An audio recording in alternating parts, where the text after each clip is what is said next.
In the year 2000, an American scientist working on a military project instructs his Korean assistant to dispose of nearly 200 bottles of hazardous chemicals by pouring them down the drain, showing little concern for the potential impact on the local river. As the years go by, strange occurrences begin to surface in the river, sparking curiosity and fear among the locals. Two fishermen catch a peculiar fish in a cup, noticing its unusual, almost mutated appearance. When one of the men attempts to touch the creature, it reacts violently, causing him to drop the cup, and the fish swiftly swims away. By 2006, strange sightings in the river have become more frequent. On a bridge, a businessman contemplating unaliving himself spots something large and dark moving beneath the water before he jumps. Meanwhile, near the river, Gangdo, a snack stall worker, dozes off inside his father Haibong's stall. A homeless boy named Seo tries to steal some food, but his brother Sejin intervenes and drags him away. Haibong wakes Gangdo, reminding him to get back to work. Just then, Gangdo's daughter, Yoon Seo, arrives home from school, visibly upset with her father for sending her drunk uncle to a parents' meeting in his place.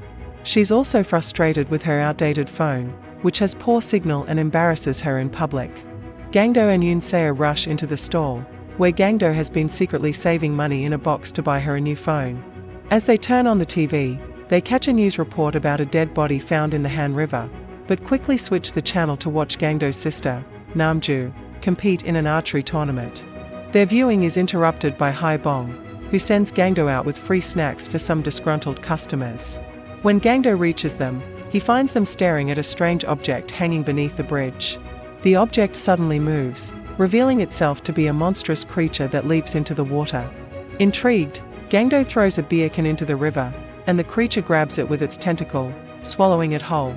The excited crowd begins tossing various food items into the water, but the creature disappears.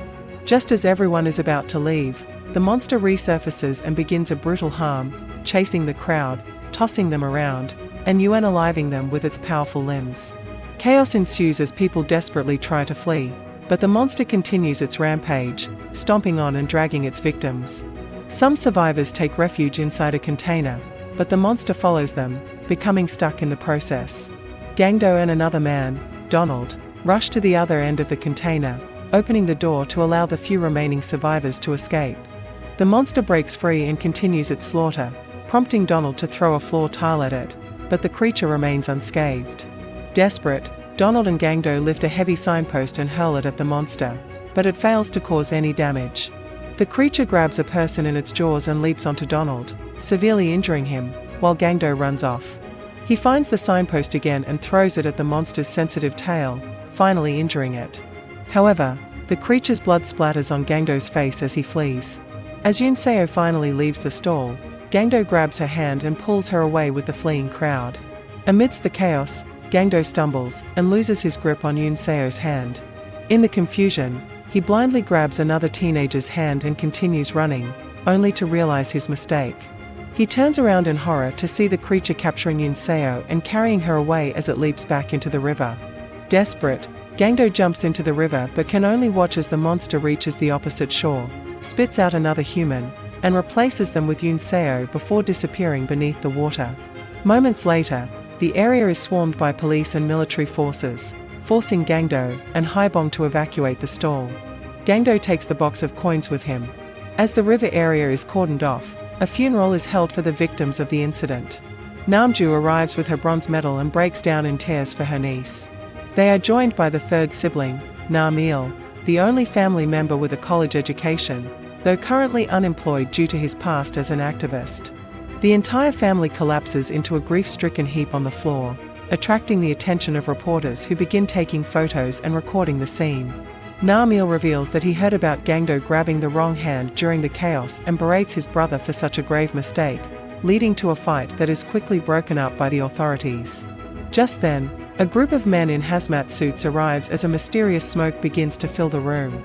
An agent announces that buses are waiting outside to transport everyone and asks if anyone came into contact with the creature.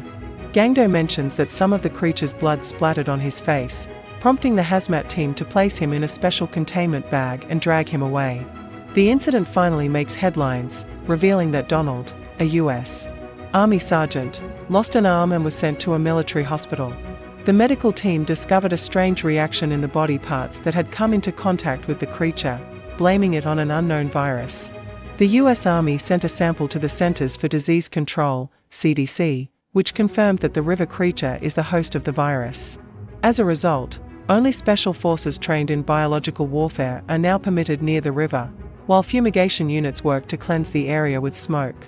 All individuals present during the incident and the funeral are placed in quarantine at a hospital for testing. Later that evening, Gangdo scratches at some itchy spots on his back when his phone suddenly rings. To his shock, it's Yoon Seo on the other end, pleading for help. She tells him she's trapped in the sewers, but before she can say more, the callers abruptly hurt myself off. Meanwhile, 2 fumigation agents by the river stop their truck when they spot something unusual. The monster suddenly emerges, knocking one of the agents down and landing on top of the truck. Moments later, the creature drags the unconscious agents into a sewer, where it has been storing bodies for future consumption.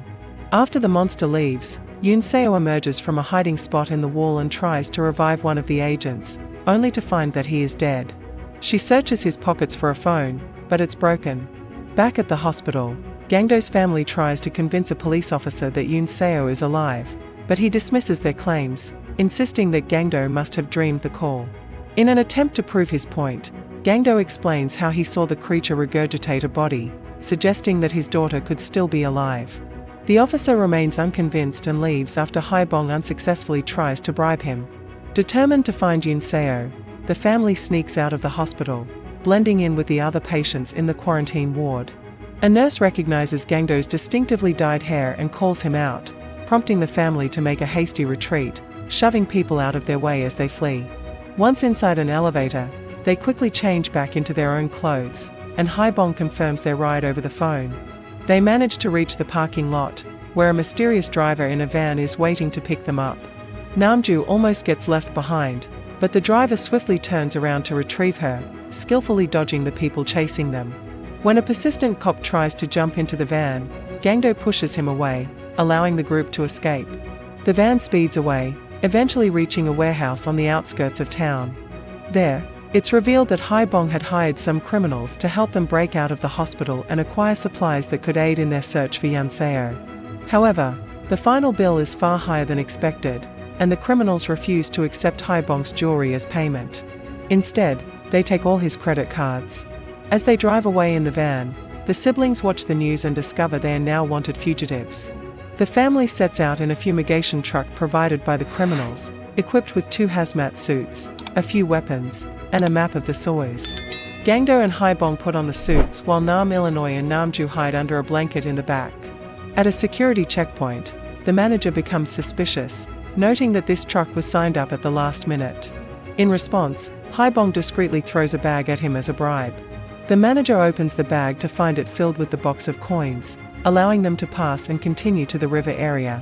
Following the map, the family begins a desperate search through the sewers, hoping to find Yoon Seo. Gangdo occasionally runs behind the truck, letting the fumigation smoke cover him as he wants to be clean when he reunites with his daughter. After hours of searching, they notice movement in the dark, and Namju feels something wet on her shoulder. Fearing the worst, they open fire, only to realize it was just a water leak. The liquid, in fact, is Seo's pee, as he and his brother Sejin sneak around nearby. The brothers eventually make their way to the family snack stall, where they begin gathering as much food as they can. Seo wants to take money as well, but Sejin stops him, reminding him that while taking food is an act of survival, taking money is outright theft. With their bags full, the brothers leave, only to be confronted by the monster. They immediately try to run, but the creature is too fast and blocks their escape. Later, the family arrives at the stall and shares a warm meal, pretending Yoon Seo is with them to keep their spirits up. Meanwhile, the real Yoon Seo is trying to collect water from a leak in the sewer. Hearing the monster approach, she plays dead and watches as it drops the brothers before leaving. Yoon Seo checks on them and finds Sejin dead but Seo still alive, so she hides him from the creature's view. Back at the stall, Namju and Nam Illinois criticize Gangdo for falling asleep again. This prompts Haibong to share a painful memory about Gangdo's childhood, explaining that he was once a bright child. However, Haibong was often absent, working long hours and rarely home. Young Gangdo resorted to taking food from neighboring farms, but it wasn't enough for proper nutrition, leading to his slow development and the condition that causes him to randomly fall asleep. Just as Gangdo wakes up, he spots the monster outside. Haibong opens fire, enraging the creature, which charges at the stall and flips it over. As the monster approaches, Haibong fires again, causing it to stumble. The family emerges to find the creature still alive, prompting Nam Illinois to fire a weapon at it as well. The monster retreats, climbing onto the bridge and causing multiple car crashes before leaping underneath and continuing to jump around. The family keeps firing until they run out of bullets, at which point the monster dives back into the water. Noticing that soldiers are approaching, the family flees. Gangdo mentions that he has one bullet left, so Haibong takes the fire weapon and orders his children to run to the truck while he stays behind to face the monster. However, when the beast reappears, Haibong discovers that Gangdo had miscounted. There are no bullets left. The creature quickly knocks him down, then grabs him with its tentacle and slams him into the ground, unaliving Haibong instantly. The siblings are devastated by their father's death. Nam Illinois drags Namju away, while Gangdo, overwhelmed with guilt, decides to turn himself in. In the following days, the news reports that Donald has died from the virus. The CDC announces plans to deploy Agent Yellow, a chemical weapon developed by the US to combat viral outbreaks and biological threats. The decision sparks widespread concern, with many citizens preparing to protest against the use of such toxic chemicals. The media also reports that the virus symptoms resemble those of a common cold, causing widespread paranoia as people on the streets start avoiding anyone who sneezes or coughs. Meanwhile, Nam Illinois reconnects with an old friend from his activist days, Fat Guevara, who now works for a telephone company. Guevara sneaks Nam Illinois into his office after hours, where they attempt to trace Yanseo's phone call. They quickly find the call on the computer, but accessing the GPS requires a password. Guevara starts asking suspicious questions about Namju's whereabouts, and Nam Illinois explains that they got separated in the soys, so he doesn't know where she is. While Guevara pretends to search for the manager's password, his accomplices secretly gather in the office, planning to capture Nam Illinois for the reward. At that moment, Nam Illinois discovers another password note and successfully accesses the system, pinpointing Yanseo's location near the Wanhao Bridge. Realizing that Guevara's team is closing in, Nam Illinois rigs a plug to cause a short circuit, plunging the room into darkness. In the confusion, he manages to escape. Out on the street, he hears the police approaching and is forced to jump off a bridge to evade capture. Though he lands hard and is left sore, he manages to send Yanseo's location to Namju before passing out under the bridge. All this time, Namju has been tirelessly searching for Yanseo. She sleeps hidden among the bridge beams, sneaks around the river to avoid detection, and takes food from the family stall. When she charges her phone, she finally sees her brother's text, giving her the clue she's been desperately seeking. Namju rushes to the Wanhao Bridge, frantically calling Gangdu to share the crucial information. However, before she can use her bow, the monster attacks, knocking her into a narrow sewer. Namju loses consciousness as the beast prowls above, unable to reach her, eventually leaving her behind. Meanwhile, in the lab, Gangdu's hopes are reignited, and he attempts to escape the room, but the medical team quickly subdues him and injects a sedative. To their surprise, an hour passes and Gangdu remains conscious, prompting the doctors to proceed with the procedure anyway. Gangdu cries out in pain as the needle pierces his skin, drawing the attention of an American doctor who intervenes, stopping the others. With the help of a bilingual medic, Gangdu explains his desperate situation regarding his daughter and how no one has believed him. Initially, the American doctor seems sympathetic, asking questions as if genuinely concerned, but it soon becomes clear he's merely assessing Gangdu's mental state. Convinced that the virus has caused delusions, the doctor orders a sample to be taken from Gangdu's brain. The Korean doctor hesitates, finding this extreme, so the American pulls him aside to reveal the truth. Donald died of shock during surgery, and the autopsy found no trace of any virus. Furthermore, tests on the quarantined individuals also came back negative, suggesting there is likely no virus at all. Though Gangdu's English is limited, he understands no virus at all and demands an explanation. The doctors, however, force him into the operating room and proceed with the brain sample. In the soys, Yoon Seo ingeniously ties together clothing from the bodies around her, adding a cop's baton at the end to create a makeshift rope. With Seo's help, she throws it up and hooks it to the sewer grate, but it's just out of her reach. As the monster returns, the kids quickly hide in a small hole, watching as the creature vomits up a pile of bones and a beer can. It then notices the duo and inserts its mouth into the hole, but the kids retreat just out of reach. After the operation, Gangdu feigns numbness, waiting for his moment. When a doctor approaches to take a blood sample, Gangdu seizes the opportunity, grabbing the doctor and using the needle as a weapon. He threatens to spray the supposed virus-laden blood on the other doctors, forcing them to back off and allowing him to escape. The lab, a container outside town, is guarded by soldiers casually having lunch. Gangdu, using the doctor as a shield, kicks over tables and dashes to a nearby ambulance, making his escape. Under the bridge, Illinois wakes up to find that a tramp has saved him. After taking the tramp's empty beer bottles in exchange for some money, Illinois asks for directions to the Unveiled bridge. The tramp, though skeptical of money's worth, agrees to guide him after a bit of persuasion. As they take a cab, they turn the empty bottles into Molotov cocktails. Meanwhile, in the city, a large crowd gathers to protest the deployment of Agent Yellow, a chemical weapon that is also set to be released at the Unveiled bridge. Back in the Soys, Yunseo cautiously exits her hiding spot to find the monster asleep.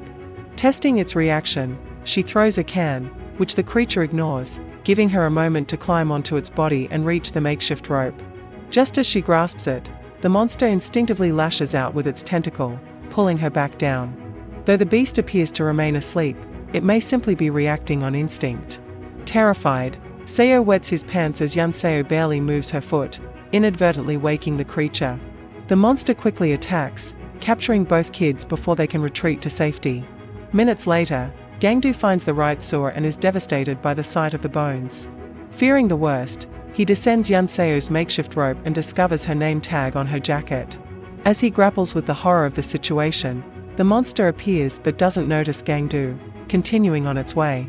Simultaneously, Namju regains consciousness and climbs out of the sewer, spotting the creature as it approaches. She readies her bow, but Gangdu's panicked arrival distracts her.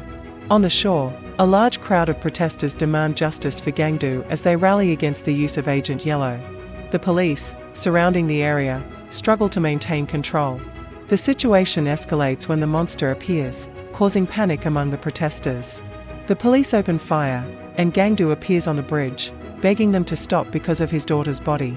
He jumps into the water just as a drone releases Agent Yellow, filling the area with toxic fumes that quickly make the protesters sick. The monster, now weakened by the fumes, writhes on the ground in pain. As another officer tries to fire a weapon at Gangdu intervenes, stopping him. Taking advantage of the creature's vulnerability, Gangdu reaches into its mouth and pulls out a human hand, followed by the lifeless bodies of Yunseo and Seo. The drone continues to disperse Agent Yellow, while masked agents record the entire scene, with people collapsing from the fumes all around, including the police themselves. The three siblings gather around Yunseo's body, overcome with grief. Driven by rage, Gangdu snaps and breaks a signpost, using it as a makeshift spear to harm the monster, wounding it before being pushed away. Illinois then steps up, hurling his Molotov cocktails at the creature, forcing it to retreat from the flames. The monster eventually takes refuge under the bridge, where the tramp douses it with gasoline. Illinois attempts to throw his last Molotov, but it slips from his grasp and shatters beside him. Namju steps in, lighting an arrow on fire and expertly aiming it into the beast's eye, setting its entire body ablaze. As the monster tries to flee back into the water, Gangdu charges forward with the signpost and drives it deep into the creature's mouth, finally unaliving it. Afterward, Gangdu checks on Seo and is surprised to find the boy still alive. He carries Seo away from the toxic fumes, determined to keep him safe. Weeks later, Gangdu has turned his life around, now running the family snack store while caring for Seo. One evening during dinner, they watch the U.S. authorities on TV admitting there was never a virus. Uninterested in the government's belated confession, they turn off the TV and enjoy their meal in peace. And that concludes the harrowing tale of survival, fear, and the relentless pursuit of truth.